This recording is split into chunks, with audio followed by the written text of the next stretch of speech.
नमस्कार दोस्तों, एमपीडिया YouTube channel पर आप सभी का पुनः स्वागत है। जैसा कि आप जानते हैं आज 4 मार्च है और आज का दिन मनाया जाता है राष्ट्रीय औद्योगिक सुरक्षा दिवस के रूप में। इसलिए जो भी हमारे मित्रगण जहाँ भी कार्य कर रहे हो जिस भी इंडस्ट्री में, तो सुरक्षा के सभी मापदंडों का पालन करें और अपने जीवन को और अपने परिवार को क्या करें, खुशी प्रदान करें और स्वयं को सुरक्षित रखें। ठीक है दोस्तों, इसी के साथ आज की क्लास हम प्रारंभ करते हैं।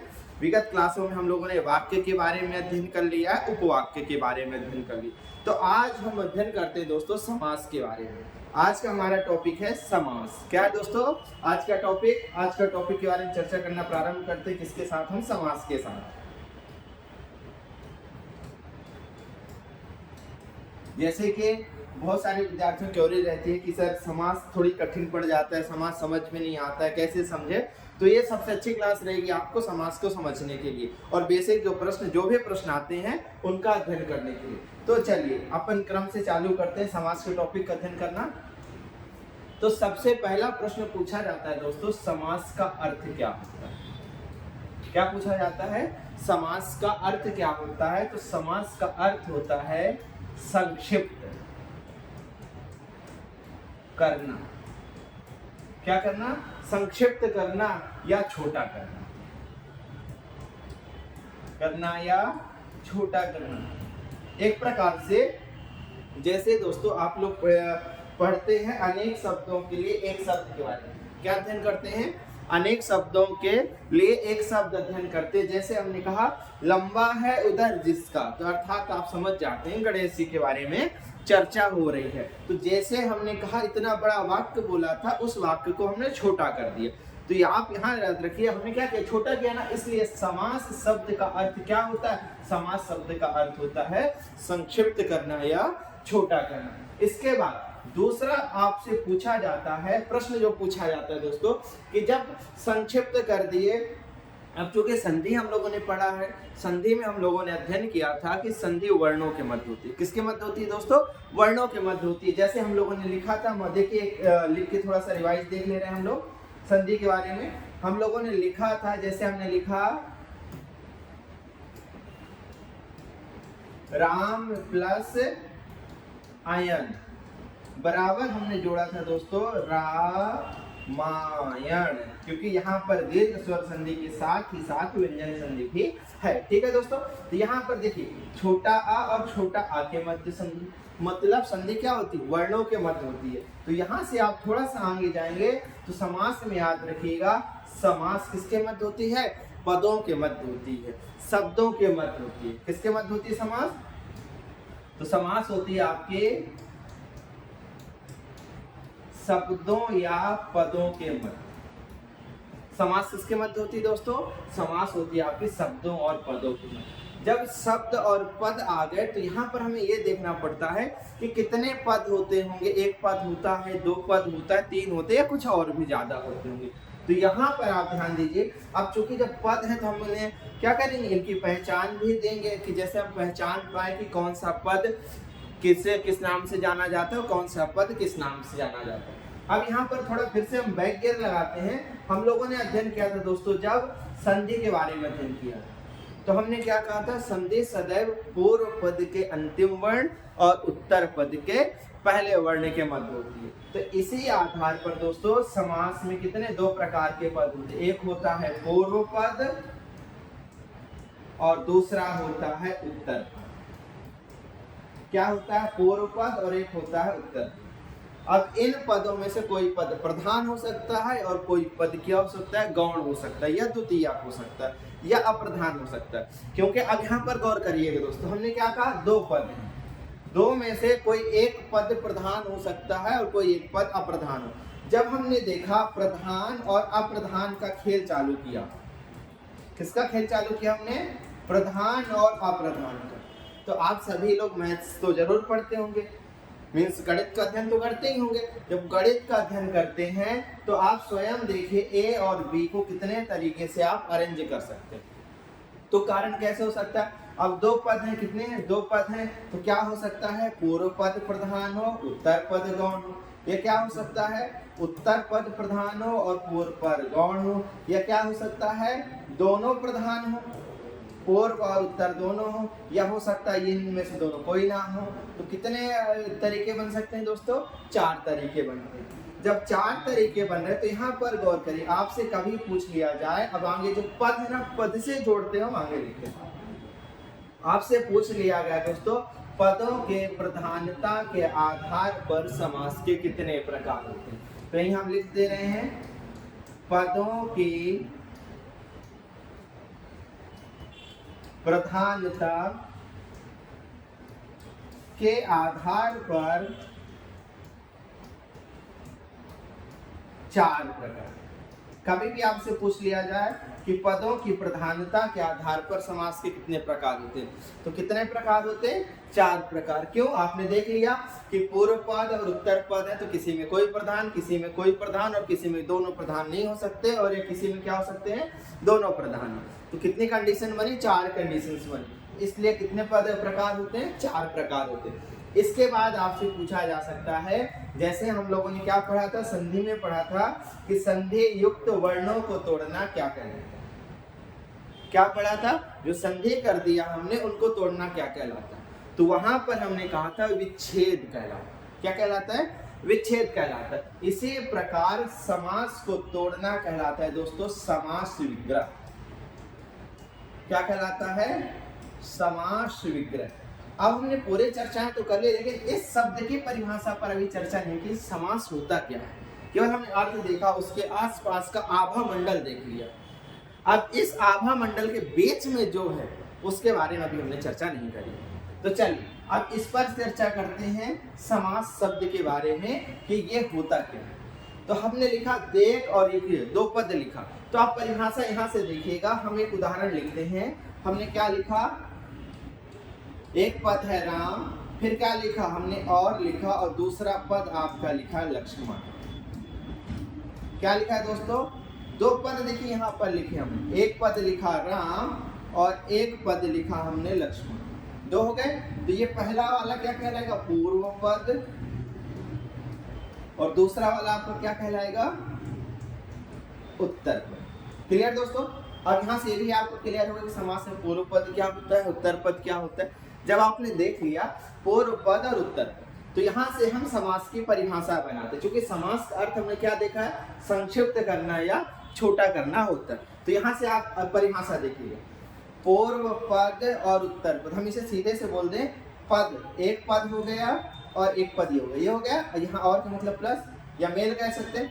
पदों को मिलाने की प्रक्रिया, एक से अधिक पद है कि नहीं, तो क्या लिख सकते हैं? कितने? 2 लिख सकते हैं। 2 या 2 से अधिक, या कह सकते हैं सीधी बात, एक से अधिक पदों को मिलाने की प्रक्रिया को हम क्या कहते हैं? समास कहते हैं। तो सिंपल सी परिभाषा बन गई, एक ये पद है और आपका एक ये पद है। 2 एक से अधिक पद हो गए कि नहीं हो गए? तो परिभाषा क्या बनी? 2 पद है ना, इससे ज्यादा भी हो सकते हैं। तो आप क्या लिखेंगे? 2 पदों से, 2 या 2 से अधिक पदों, या आप और आसान लिख करना चाहें तो 1 से अधिक पद। क्या लिख लीजिए आप? सबसे सरल वे कि आपके लिए क्या रहेगा? 1 से अधिक पद।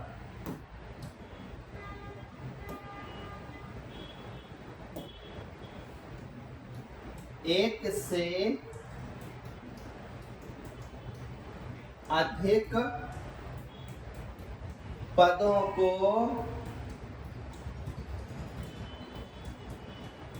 मिलाने की प्रक्रिया। एक से अधिक पदों को मिलाने की प्रक्रिया क्या है? एक से अधिक पदों को मिलाने की प्रक्रिया को हम समास कहते हैं।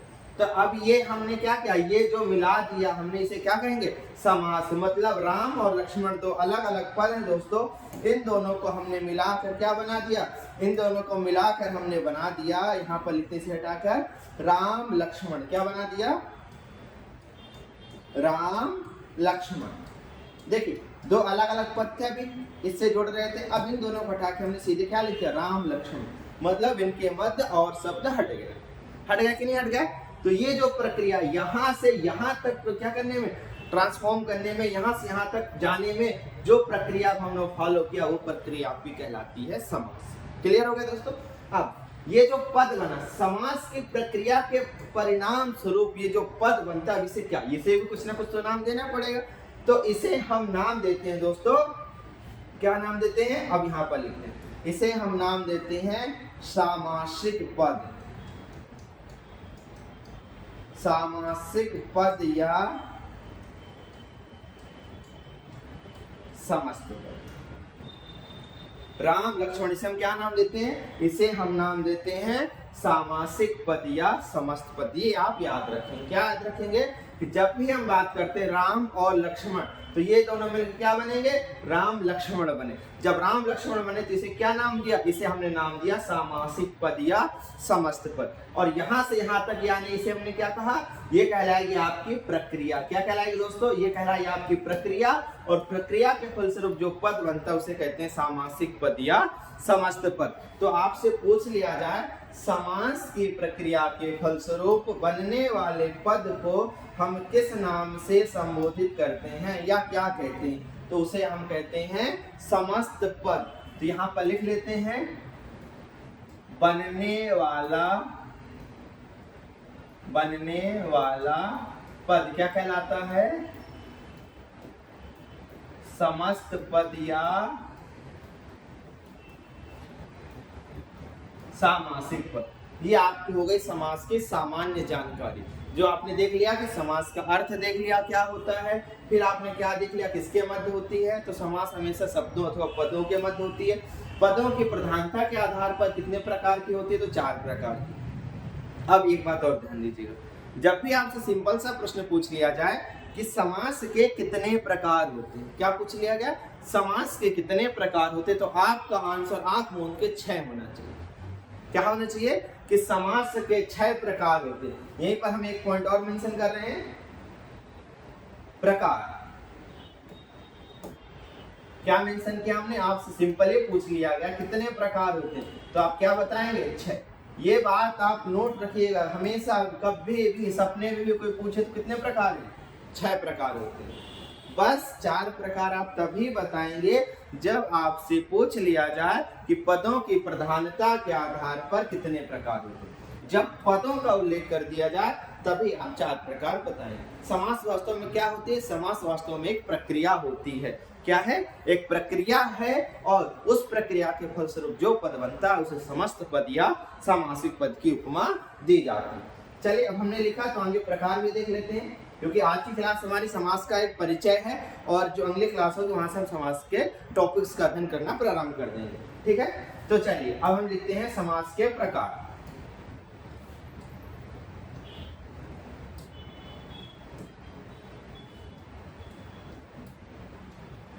समास के प्रकार। और दोस्तों ये जो प्रकार लिख रहे हैं ये आपकी परिभाषा में भी काम आएंगे, इसलिए ये टेबल आपके लिए ब्रह्मास्त्र है, याद रखिएगा। ब्रह्मा जी के अस्त्र के समतुल्य है ये टेबल समास के लिए।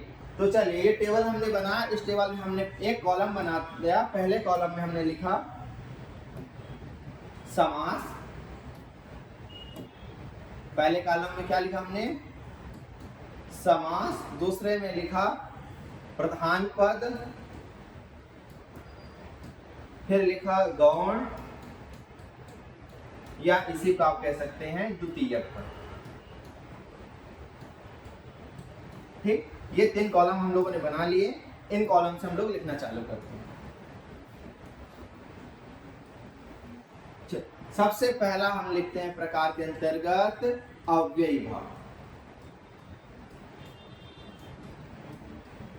और दोस्तों ये जो प्रकार हम लोग लिख रहे हैं, ये प्रकार लिख रहे हैं पदों की प्रधानता के आधार पर, क्योंकि इनसे आपसे डायरेक्टली परिभाषा के रूप में भी प्रश्न पूछा जाता है, वो हम लोग देखेंगे कैसे पूछा जाता है। तो पहला हमने लिखा अव्ययी भाव समास, इसमें लिखिए प्रधान पद के नीचे पूर्व पद। पूर्व पद क्या होता है, प्रधान होता है, और जो उत्तर पद होता है वो क्या होता है, गौण होता है, मतलब कम महत्व का होता है। क्या होता है, उत्तर पद कम महत्व का होता है। नेक्स्ट अपन लिखेंगे, दूसरा लिखिए तत्पुरुष समास। क्या लिखा हमने दूसरा, तत्पुरुष समास। अब तत्पुरुष समास में क्या आ जाएगा, प्रधान पद में आ जाएगा उत्तर पद। क्या आ जाएगा, उत्तर पद, और ये इसमें कौन सा आ जाएगा, पूर्व पद। ठीक, अब देखिए, हम लोग जब तत्पुरुष समास का अध्ययन करेंगे तो इसके अंतर्गत हम लोग अध्ययन करेंगे, थोड़ा सा बता दे रहे हैं आपको, नई तत्पुरुष समास का अध्ययन करेंगे, मध्यम पद लोपे या लुप्त पद लोपे तत्पुरुष समास का अध्ययन करेंगे। ठीक है दोस्तों, ये बात याद रखिए। इसके बाद तीसरा जो प्रकार है हमें लिखना है दोस्तों, तीसरा लिखिए, तीसरा आप लोग लिख लीजिए, और ये शब्द देख लीजिएगा, ये शब्द आपका वर्तनी शुद्धिकरण में भी पूछा जाता है कि द्वंद्व कैसे लिखते हैं। हमेशा आप लोग कहते हैं ना कि युद्ध कहां तक टाला जाए, द्वंद्व कहां तक पाला जाए, तो भी है राणा का वंशज, फेंक जहां तक भाला जाए। बोलते तो सभी है, लेकिन जब द्वंद्व लिखने की बारी आती तो गलत कर देते। इसलिए द्वंद्व सजग कैसे लिखा जाता है, इस रूप में लिखा जाता है। आप गौर से देख लीजिए। अब यहाँ पर देखिए, जैसे आप लोग याद होगा, हमेशा पढ़ते थे कि 3 अक्षर का मेरा नाम उल्टा सीधा एक समान, है ना। जब ऐसे पहले, क्योंकि आप याद रखिए, जब आप एसआई का पेपर देते हैं तो वहां पर हिंदी के पेपर में पहेलियां भी पूछी जाती हैं। ठीक है, और हर पेपर में लगभग 1 से 2 पहेलियां होती हैं जो हम बचपन में घर के आंगन में बैठे हुए आपस में पूछते रहते हैं, है ना। तो ये चीजें गौर करिएगा, थोड़ी बहुत पहेली आप याद रखिएगा। तो यहाँ पर वही चीजें हैं, देखिए यहाँ शुरू करेंगे आप, तो शुरू में भी प्रधान है वही पद, शुरू में भी वही है और अंत में भी वही है। मतलब जितनी वैल्यू इसकी है उतनी वैल्यू इसकी भी होगी। इसलिए जब आगे और पीछे दोनों की समान वैल्यू है, इसका मतलब क्या हो गया दोस्तों कि दोनों पद प्रधान, पूर्व प्लस उत्तर, पूर्व प्लस उत्तर दोनों पद प्रधान। क्लियर हो गया। अब चौथा होता है दोस्तों बहुब्रीहि समास। और बहुब्रीहि भी देख लीजिए, क्योंकि हमेशा हम गलत लिखते हैं। बहुब्रीहि, देखिए बहुब्रीहि की बा हमें छोटा की मात्रा, ब्रा में बड़े की मात्रा और हा में छोटे की मात्रा, क्या लिखा हमने, बहुब्रीहि समास। अब इसमें क्या हो जाएगा आपका, ना तो पूर्व प्रधान होगा और ना ही उत्तर प्रधान होगा। तो इसमें क्या हो जाएगा, इसमें लिखेंगे दोनों पद तो प्रधान हो गए, तो इसमें होता है दोस्तों तीसरा पद प्रधान, तीसरा पद प्रधान, या इसे ब्रैकेट में लिख देते हैं दोनों पद अप्रधान। क्लियर हो गया दोस्तों, क्या लिखा हमने, दोनों पद अप्रधान। अब आप यहाँ देखिए इसमें प्रश्न कैसे पूछा जाएगा। प्रश्न ऐसे पूछा जाएगा, वह कौन सी समास है जिसके समस्त पद का पूर्व पद प्रधान और उत्तर पद गौण होता है। क्या पूछ लिया गया, वह कौन सी समास है जिसका पूर्व पद प्रधान और उत्तर पद गौण होता है। कौन सी हो जाएगी, आपका आंसर हो जाएगा अव्ययी भाव समास। इसी प्रकार पूछ लिया जाए, यदि किसी समस्त पद का उत्तर पद प्रधान हो और पूर्व पद गौण हो तो उसमें कौन सी समास होगी मित्रों, तो कौन सी होगी आपके, उसमें होगी आपकी तत्पुरुष समास। क्लियर।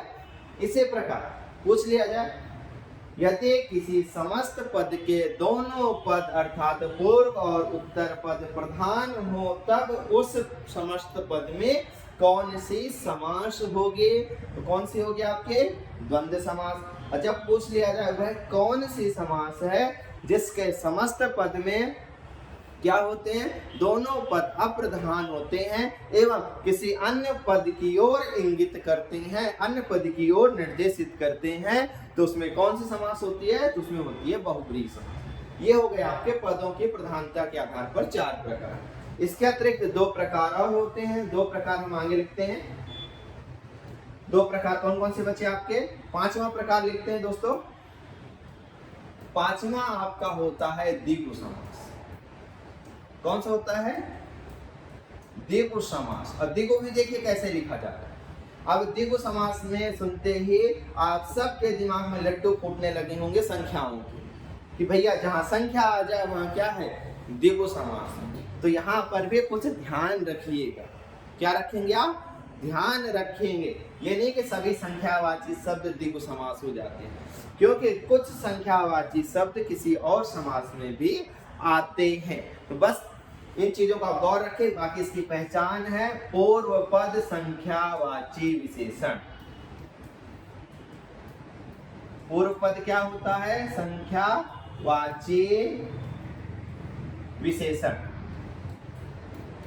पूर्व पद यदि संख्यावाची विशेषण हो तो उसमें कौन सा समास होती है? द्विगु समास होती है, और द्विगु समास भी तत्पुरुष समास के अंतर्गत ही आती है। ठीक, और आखिरी समास है दोस्तों जो हमें अध्ययन करना है, कर्मधारय समास। अभी याद ये प्रेमियों की समास है, किसके? प्रेमियों के समास है। क्यों? क्योंकि इसमें उपमा उपमेय अथवा